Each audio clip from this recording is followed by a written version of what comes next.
Smoke کا زہر ختم کرنے کے لیے ایکشن۔ پنجاب کی 8 شہروں میں آج سے اسمارٹ لاک ڈاؤن کا آغاز۔ لاہور میں شہریوں کی آمد و رفت محدود، سڑکوں پر ٹریفک انتہائی کم۔ تعلیمی ادارے دفاتر بند، شاپنگ مالز تفریحی مقامات نہیں کھلیں گے، شادی ہالز کو تالے لگیں گے، سینما گھروں کے پردے گرے رہیں گے، کل بینک بھی بند رہیں گے۔ گوجرانوالہ، نارووال اور حافظ آباد میں لاک ڈاؤن کا اطلاق۔ اس کے علاوہ ننکانہ صاحب قصور اور شیخوپورہ میں بھی پابندیاں لاگو۔ جمعے سے مزید سختی کا امکان۔ ہفتہ اور اتوار کو مکمل طور پر سمارٹ لاک ڈاؤن کا نفاذ کیا جائے گا۔ سیف سٹی کیمروں کے ذریعے مین ایریاز کی مارکیٹس کو مونیٹر کیا جائے گا۔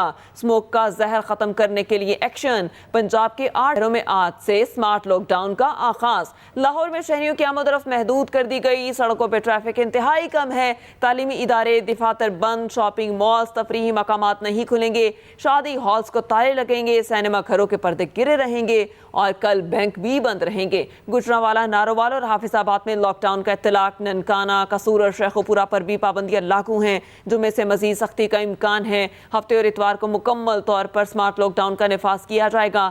سیف سٹی کیمروں کے ذریعے مین ایریاز کی مارکیٹس کو مونیٹر کیا جائے گا۔ اسموک کا زہر ختم کرنے کے لیے حکومت پنجاب کا ایکشن۔ پنجاب کی 8 شہروں میں آج سے سمارٹ لاک ڈاؤن کا آغاز۔ لاہور میں شہریوں کی آمد و رفت محدود کر دی گئی اور سڑکوں پہ اس وقت ٹریفک انتہائی کم ہے۔ تعلیمی ادارے دفاتر بند ہیں، شاپنگ مالز تفریحی مقامات نہیں کھلیں گے، شادی ہالز کو تالے لگیں گے، سینما گھروں کے پردے گرے رہیں گے، کل بینک بھی بند رہیں گے۔ پاکستان اور آئی ایم ایف کے درمیان تکنیکی سطح کے مذاکرات چھٹے روز بھی جاری۔ آئی ایم ایف کا ریئل اسٹیٹ پہ ٹیکس کے لیے انفورسمنٹ سخت کرنے کا مطالبہ۔ ذرائع کے مطابق جن سیکٹر سے وصولی کم ہے وہاں ٹیکس پالیسی مؤثر بنا کر انفورسمنٹ کی تجویز دی جائے۔ اس پر تفصیلات جان لیتے ہیں ارشاد انصاری سے۔ جی ارشاد، اس حوالے سے بتائیے گا اور کیا مذاکرات میں بات چیت ہوئی؟ جی دیکھیں، آئی ایم ایف کے ساتھ آج جو چھٹے روز کے مذاکرات تھے اس میں یہ ٹیکنیکل سطح کے مذاکرات ہیں، اور اس میں جو ہے وہ رواں مالی سال کی پہلی جو سہ ماہی ہے اس کے اعداد و شمار پہ جو ہے وہ جائزہ لیا جا رہا ہے۔ اوور آل تو آئی ایم ایف جو ہے وہ مطمئن ہے مذاکرات سے، لیکن امپورٹ کمپریشن کی طرف کی وجہ سے آئی ایم ایف کے تحفظات ہیں کہ آگے چل کے پاکستان کو ریونیو میں شارٹ فال کا سامنا کرنا پڑے گا۔ تو اس شارٹ فال کے لیے ابھی سے آپ کی کیا اسٹریٹجی ہے، اسی پہ بات چیت ہو رہی ہے۔ اس میں ایف بی آر کی طرف سے جو ہے وہ اگلے جو مالی سال کے باقی ماہ رہتے ہیں اس کا پلان بھی جو ہے وہ آئی ایم ایف کو دے دیا گیا ہے، اور آئی ایم ایف کا یہ کہنا ہے کہ اس پلان کا جائزہ لے کے اگلے 2 دن کے جو مذاکرات ہوں گے اس میں پھر اس کا جواب دیا جائے گا۔ ابھی جو سردست ان کا جو مطالبہ سامنے آیا ہے، ان کا یہ خیال ہے کہ جو زرعی آمدنی ہے اس کو ٹیکس ریٹ میں پورا کیا جائے، اور اس کے لیے آپ صوبوں کے ساتھ جو ہے وہ مشاورت کر کے اس کو لاہ عمل بنایا جائے۔ اور دوسرا، ریئل اسٹیٹ سیکٹر سے جو ہے وہ چونکہ پورا جو پوٹینشیل کے مطابق ٹیکس نہیں آ رہا تو اس پہ انفورسمنٹ کو جو ہے وہ سخت کیا جائے۔ اسی طرح ریٹیلر سیکٹر ہے، وہ ان کا کہنا ہے کہ ریٹیلر سیکٹر میں پوٹینشیل کافی زیادہ ہے لیکن وہاں سے ٹیکس کم آ رہا ہے، تو یہ وہ شعبے ہیں کہ جن کو آپ پورا ٹیکس کر کے تو آپ اپنا ریونیو بڑھا سکتے ہیں۔ اور اس پہ جو ہے وہ ایف بی آر نے جو ہے وہ آئی ایم ایف کو یقین دہانی کرائی ہے کہ وہ رواں مالی سال کا جو ہدف ہے وہ ہر رواں مالی سال کا ہدف حاصل کر لیا جائے گا۔ ارشاد انصاری، آپ کا بہت شکریہ۔ تاشقند میں ای سی او سربراہی اجلاس کا آغاز۔ نگران وزیر اعظم انوار الحق کاکڑ پاکستان کی نمائندگی کر رہے ہیں۔ نگران وزیر اعظم کی آذربائیجان کے صدر سے ملاقات۔ تجارت، توانائی اور موسمیاتی تبدیلیوں سمیت مختلف معاملات پر تبادلہ خیال۔ ملاقات میں 2 طرفہ تعاون بڑھانے پر پیش رفت کا جائزہ لیا گیا۔ تاشقند میں ای سی او سربراہی اجلاس کا آغاز ہو چکا۔ نگران وزیر اعظم انوار الحق کاکڑ پاکستان کی نمائندگی کر رہے ہیں۔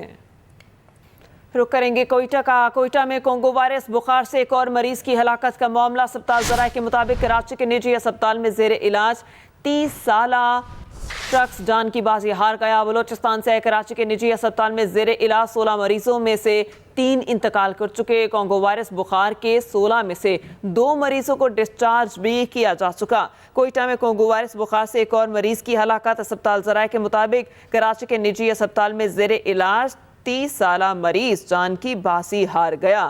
آپ کو بتائیں کہ بلوچستان سے کراچی کے نجی اسپتال میں زیر علاج 16 مریضوں میں سے 3 انتقال کر چکے۔ اس پر بات کریں گے محمد اکرم سے۔ جی بتائیے گا کیا صورتحال ہے محمد اکرم؟ جی ایسا ہے، بالکل گزشتہ کئی روز سے جو ہے کوئٹہ سمیت بلوچستان کے مختلف علاقوں میں کانگو وائرس کے ان کے حملے جو ہے پے در پے جاری ہیں۔ آج بھی جو ہے کانگو وائرس کے بخار میں مبتلا ایک اور مریض جو ہے اپنی زندگی کی بازی ہار گئے۔ جاں بحق ہونے والا 30 سالہ میرویز جو کہ کوئٹہ کا رہائشی بتایا جاتا ہے، کراچی کے نجی ہسپتال میں زیر علاج تھا۔ اس حوالے سے جو بتایا جا رہا ہے، جو ہسپتال ذرائع نے ہمارے ساتھ معلومات شیئر کی ہیں، اس کے مطابق بتایا جا رہا ہے کہ یہ مریض جو ہے گزشتہ کئی روز سے جو ہے کراچی میں زیر علاج تھا، لیکن آج جو ہے کانگو کے ساتھ لڑتے ہوئے اپنی زندگی کی بازی ہار گیا ہے۔ اس طرح جو ہے کانگو وائرس سے جاں بحق ہونے والے افراد کی تعداد جو ہے 3 ہو چکی ہے، جس میں ایک ڈاکٹر سمیت دیگر 2 لوگ بھی شامل ہیں۔ تقریباً جو 48 لوگ جو ہیں کانگو وائرس کے حوالے سے جو ہے مختلف ہسپتالوں میں زیر علاج تھے، جو کہ کراچی میں یہ جو مریض جاں بحق ہونے والا زیر علاج تھا، جو آج اپنی زندگی کی بازی ہار چکا ہے۔ بلوچستان سے کراچی کے نجی ہسپتال میں منتقل کیے گئے 16 مریضوں میں سے ڈاکٹر شکر اللہ سمیت 2 مریض پہلے ہی انتقال کر چکے تھے۔ آج اس مریض کی ہلاکت کے بعد جو ہے تعداد 3 ہو گئی ہے۔ کانگو وائرس کے بخار کے جو 16 میں سے 2 مریضوں کو ڈسچارج بھی کیا جا چکا ہے، اور آج جو ہے کانگو سے جاں بحق ہونے والا یہ شخص جو ہے ایک عام شہری تھا۔ اس حوالے سے کانگو وائرس کا ایک اور مریض جو ہے فاطمہ جناح ٹی بی سینٹوریم میں بھی جو لایا گیا۔ ہسپتال ذرائع نے جو ہمارے ساتھ معلومات شیئر کی ہے، اس کے مطابق بتایا جا رہا ہے ایک اور لائے جانے والے مریض کا نام جو ہے جہانگیر ہے، اس کی عمر بھی 30 سال ہے، اور وہ جو ہے جناح ٹاؤن کوئٹہ کا رہائشی بتایا جاتا ہے، اور اس کا ٹیسٹ بھی جو ہے پازیٹیو آیا ہے۔ جس طرح سے صوبائی حکومت نے باقاعدہ طور پر یہاں پر جو ہے دفعہ 144 نافذ کر رکھی ہے، اور جو احتیاطی تدابیر بتائی گئی ہیں اس کے مطابق لوگوں کو جو ہے احتیاطی تدابیر بتائی گئی ہیں، دفعہ 144 نافذ ہے۔ محمد اکرم، آپ کا شکریہ۔